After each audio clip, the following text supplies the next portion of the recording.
Imaginez un pays où le café le plus cher du monde est fabriqué à partir des excréments d'un animal, où le silence est si sacré que, au Nouvel An, personne ne peut allumer de lumière, parler ou sortir de chez soi. Et si je vous disais que, dans ce même pays, vous pouvez être fouetté en place publique pour avoir fait l'amour avant le mariage, cela ressemble à une autre planète? Eh bien, cet endroit existe. Je parle de l'Indonésie, un pays avec plus de 17 000 îles, où l'exilence devient loi, où les dragons marchent librement et où la nuit peut être sacrée, ou remplie de péchés cachés. Dans la vidéo d'aujourd'hui, vous allez découvrir les faits les plus étranges, les traditions les plus insolites et les lieux les plus incroyables de l'un des pays les plus singuliers de la Terre.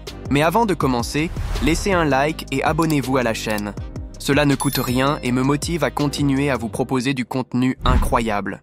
Situé en Asie du Sud-Est, l'Indonésie est un archipel fascinant formé de milliers d'îles qui s'étendent sur une vaste zone entre les océans Indien et Pacifique. C'est le plus grand archipel du monde et sa géographie est si complexe qu'à ce jour, personne ne sait vraiment combien d'îles existent réellement. Le gouvernement parle de 17 504, l'agence spatiale locale de 18 307. La vérité, personne ne peut les compter. Le pays s'étend sur plus de 5000 km d'est en ouest, traversant 3 fuseaux horaires et occupant l'une des régions les plus biodiverses et sismiques de la planète. Java, Sumatra, Bornéo, Sulawesi et Papouasie sont ses plus grandes îles, tandis que des milliers d'autres restent isolées, sauvages et intactes, comme si elles appartenaient à des mondes séparés. Cette géographie fracturée n'est pas seulement physique, elle façonne la culture, la religion, les coutumes et même les langues parlées. Avec plus de 270 millions d'habitants, l'Indonésie est tout simplement le 4e pays le plus peuplé de la planète, derrière uniquement la Chine, l'Inde et la France. Mais ce qui impressionne réellement ici, ce n'est pas le nombre. C'est la diversité humaine qui vit dispersée dans cet archipel. L'Indonésie abrite plus de 300 ethnies différentes, coexistant sur des îles séparées par des mers, des forêts et même des volcans actifs. Le plus grand groupe ethnique du pays est celui des Javanais, représentant environ 42% de la population totale. Cependant, il existe des dizaines d'autres groupes avec leurs propres langues, costumes, croyances et traditions. Et en parlant de langue, l'indonésien est la langue officielle, utilisée dans les écoles, au gouvernement et dans les médias.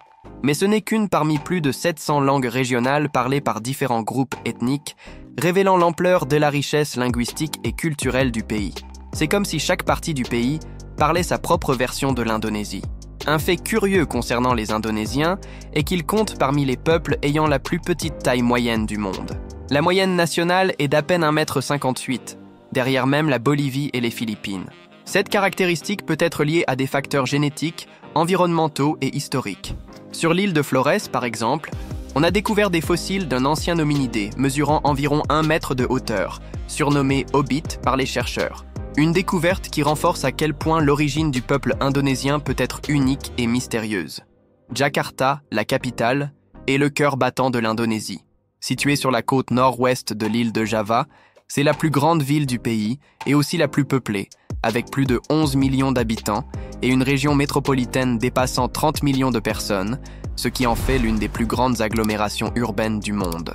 Cette ville est un véritable creuset culturel, où modernité et tradition se mélangent au milieu du chaos de la circulation, des gratte-ciels miroitants, des marchés de rue animés et des mosquées historiques. Se promener dans Jakarta, c'est assister au contraste du pays en temps réel. D'un côté, des centres commerciaux de luxe et des cafés sophistiqués, de l'autre, des ruelles étroites, des baraques et des moyens de transport improvisés. Parmi les sites touristiques les plus célèbres figure l'imposant Monas, une tour de 132 mètres de haut qui symbolise la lutte pour l'indépendance du pays, et la mosquée Istiklal, la plus grande d'Asie du Sud-Est, avec une capacité de plus de 120 000 fidèles. Mais Jakarta a aussi ses problèmes. Elle fait face à des inondations fréquentes, à la pollution, à la surpopulation, et elle est littéralement en train de s'enfoncer. Oui, vous avez bien entendu. Certaines zones de la ville s'enfoncent de plus de 20 cm par an. Pour cette raison, le gouvernement indonésien met déjà en œuvre un plan audacieux. Transférer la capitale vers une nouvelle ville appelée Nusantara, qui est en train d'être construite de toutes pièces sur l'île de Bornéo. Si vous aimez la vidéo, laissez un like et abonnez-vous à la chaîne pour plus de contenu comme celui-ci. L'Indonésie possède certaines des lois les plus sévères et les plus étonnantes du monde, en particulier lorsqu'il s'agit de moralité et de coutumes. La plus controversée se trouve dans la province d'Aceh, où s'applique la charia, la loi islamique. Là-bas, il est interdit d'avoir des relations sexuelles avant le mariage. Et quiconque est surpris peut être fouetté en place publique. La punition a bien lieu. Le couple est placé devant une foule et reçoit des dizaines de coups de fouet sur le dos. Cette pratique est légalisée et défendue par les autorités locales comme un moyen de préserver la moralité de la société. Mais cela ne s'arrête pas là. Boire de l'alcool, entretenir des relations homosexuelles, tromper son partenaire, parier de l'argent ou même porter des vêtements jugés immoraux peuvent également entraîner la même sanction. Coups de fouet, prison ou même réhabilitation sociale imposée par des leaders religieux. Déjà dans d'autres régions du pays, il existe des lois curieuses qui peuvent sembler exagérées aux yeux du monde occidental. Dans certaines villes, par exemple, il est interdit de danser trop près d'une personne du sexe opposé en public. Et dans certains endroits, les couples non mariés ne peuvent pas partager la même chambre d'hôtel, même s'ils sont touristes. S'ils sont surpris, les propriétaires de l'établissement peuvent être condamnés à une amende et le couple emprisonné. Bien que le reste du pays suive un système civil plus flexible, beaucoup de ces lois régionales restent en vigueur et sont prises très au sérieux. En Indonésie, la notion de bien et de mal peut varier énormément, et dans certains lieux, sortir de la ligne peut coûter très cher. L'Indonésie est le plus grand pays musulman du monde en nombre d'habitants. Environ 87% de la population est musulmane, ce qui représente plus de 230 millions de personnes. Mais contrairement aux pays arabes, l'islam ici possède une identité propre, plus souple, mélangée aux croyances locales et souvent adaptée aux traditions régionales. Ainsi, dans certaines îles comme Java, l'islam se mêle à des coutumes hindoues, bouddhistes et même animistes, créant des pratiques uniques qui n'existent qu'ici. Sur l'île de Bali, par exemple, la majorité de la population est hindoue, ce qui transforme complètement le paysage religieux. Là-bas, vous voyez des offrandes dans les rues, des temples ornés de statues mythologiques et des fêtes traditionnelles presque tous les jours. Un fait curieux est que, bien que la Constitution garantisse la liberté de religion, le gouvernement ne reconnaît officiellement que 6 religions. L'islam, le protestantisme, le catholicisme, l'hindouisme, le bouddhisme et le confucianisme. Et tous les citoyens doivent déclarer leur religion dans les documents officiels. Être officiellement athée n'est pas une option reconnue. L'histoire de l'Indonésie est marquée par des civilisations anciennes, des occupations étrangères, une résistance populaire et une indépendance conquise de haute lutte. Bien avant l'arrivée des Européens, les îles indonésiennes étaient déjà habitées par des peuples aux cultures riches et bien organisées. De grands royaumes ont prospéré, comme l'empire Sriwijaya à Sumatra, qui dominait les routes commerciales maritimes entre les 7e et 13e siècles. Ensuite vint l'empire Majapahit, qui contrôlait une grande partie de l'Asie du Sud-Est au XIVe siècle, considéré comme l'apogée de la puissance javanaise. Mais tout changea avec l'arrivée des Européens. D'abord les Portugais, puis les Britanniques. Mais ce furent les Hollandais qui dominèrent réellement le territoire, y restant plus de 300 ans, exploitant intensivement les îles pour leurs épices, comme le clou de girofle et la noix de muscade. Pendant la Seconde Guerre mondiale, les Japonais occupèrent l'Indonésie, chassant les Hollandais et affaiblissant la domination européenne. C'est dans ce contexte que le mouvement nationaliste prit de la force. En 1945, juste après la reddition du Japon, les dirigeants Sukarno et Hatta proclamèrent l'indépendance du pays. Cependant, les Hollandais ne l'acceptèrent pas immédiatement, et l'Indonésie connut une guerre d'indépendance jusqu'en 1949. Après cela, Sukarno devint le premier président du pays. Quelques années plus tard, le général Suharto mena un coup d'État et instaura une dictature militaire qui dura plus de 30 ans. Suharto resta au pouvoir jusqu'en 1998, lorsqu'il fut contraint de démissionner après une vague de protestations populaires et une grave crise économique. Aujourd'hui, l'Indonésie est une république démocratique, mais elle porte encore les marques profondes de la colonisation, de la guerre et de la dictature. L'Indonésie est le type de pays où l'insolite fait partie du quotidien. Un bon exemple est le kopi luwak, considéré comme le café le plus cher du monde. 1 kilo peut coûter jusqu'à 1 000 $ américains. Et pourquoi ? Parce qu'il est fabriqué avec des grains passés par le système digestif d'un animal appelé civette.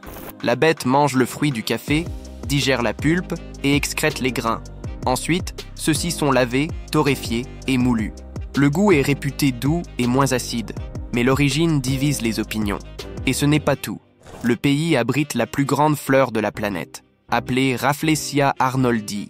Cette fleur géante peut atteindre 90 cm de diamètre et peser jusqu'à 10 kg.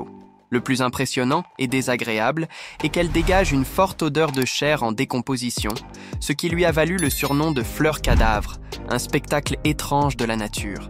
Et si vous pensez que les dragons n'existent que dans les films, détrompez-vous. En Indonésie vit le plus grand lézard de la planète, appelé dragon de Komodo. Il peut atteindre 3 mètres de long, peser plus de 60 kg et c'est un véritable prédateur, fort, rapide et doté d'une morsure venimeuse. Il peut attaquer des cerfs, des buffles et même des humains. Ces animaux habitent dans certaines îles spécifiques, comme Komodo, Rinca et Flores, et peuvent être observés de près dans des zones protégées par des parcs nationaux.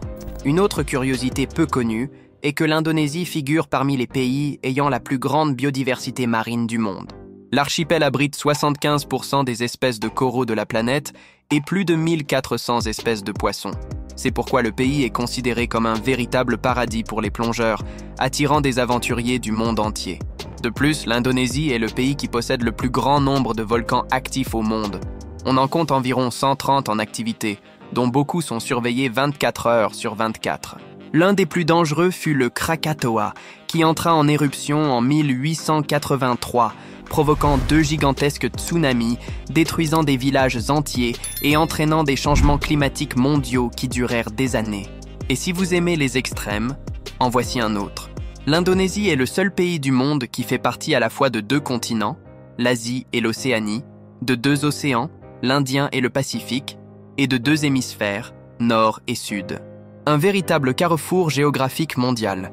L'Indonésie accueille une immense variété de festivals religieux et culturels, mais aucun n'est aussi singulier que le Nyepi, le fameux jour du silence célébré sur l'île de Bali. Alors que le monde entier fête le Nouvel An avec des célébrations, des lumières et des feux d'artifice, à Bali, le premier jour de l'année est marqué par 24 heures de silence absolu. Pendant cette période, il est interdit d'exortir de chez soi, de travailler, d'utiliser des appareils électroniques, d'allumer des lumières et même de parler à voix haute. Le silence est pris tellement au sérieux que même l'aéroport international de Bali ferme complètement. L'objectif du Nyepi est de purifier l'esprit, de favoriser la réflexion intérieure et d'éloigner les mauvais esprits grâce au calme total. À l'inverse, le lendemain du silence absolu a lieu un festival totalement opposé, l'Omed Omedan, également connu sous le nom de Festival des baisers. De jeunes célibataires se rassemblent en groupe et, au signal des anciens, courent les uns vers les autres et s'embrassent au milieu de la rue, tandis que la foule autour d'eux leur jette des seaux d'eau. C'est un événement joyeux, chaotique et plein de symbolisme, où de nombreux couples se rencontrent et entament parfois une relation, dans une célébration qui mêle tradition, amusement et une touche de romantisme. En plus de cela, il existe des festivals religieux comme le Waisak, la principale fête bouddhiste du pays, célébrée dans le temple de Borobudur, avec des processions, des prières et la libération de lanternes dans le ciel.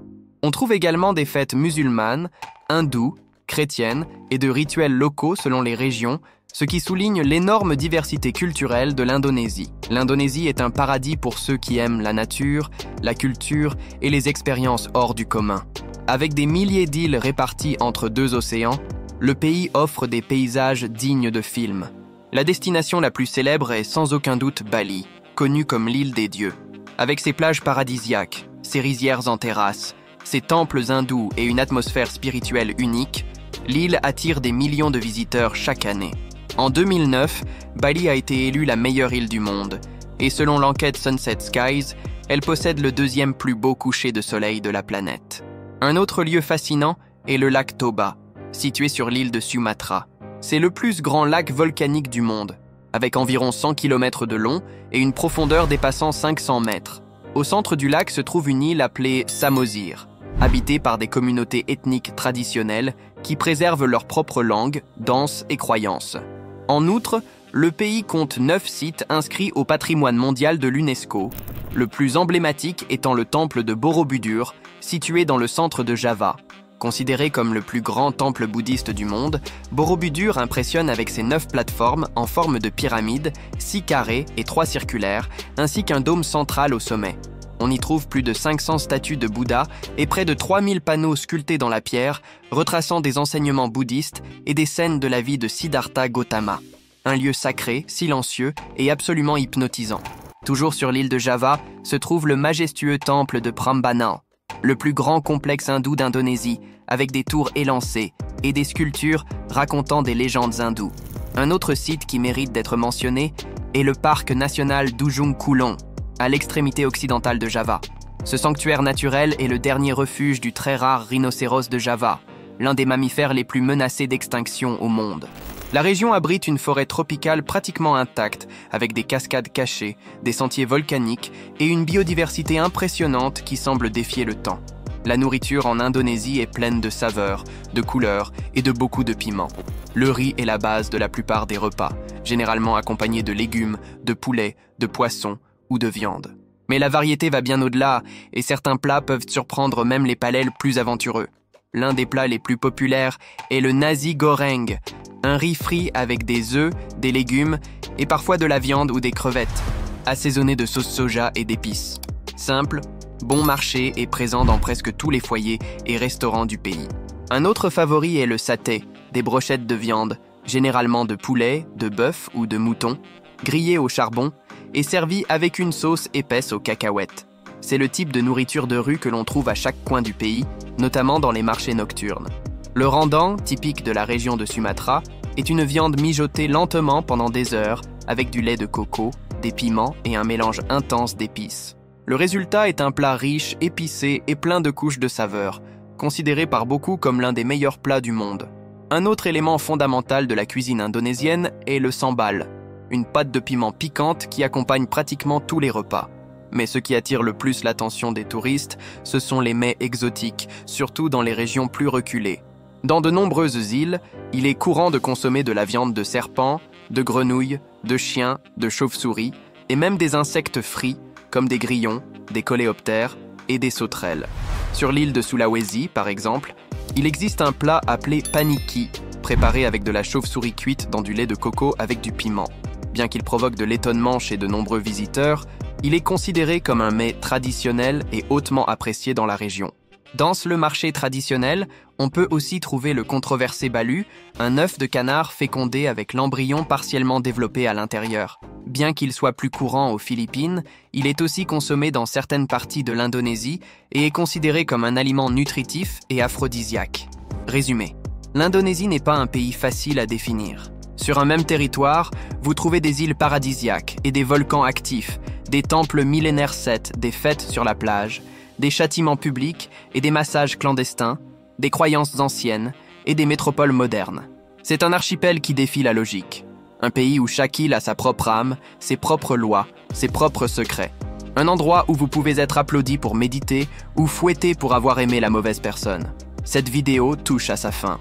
Maintenant, dites-nous, qu'est-ce qui vous a le plus marqué ? Si vous êtes arrivé jusqu'à la fin de cette vidéo, laissez un like et abonnez-vous à la chaîne. Cela m'encourage à continuer à vous apporter plus de contenu. À la prochaine vidéo.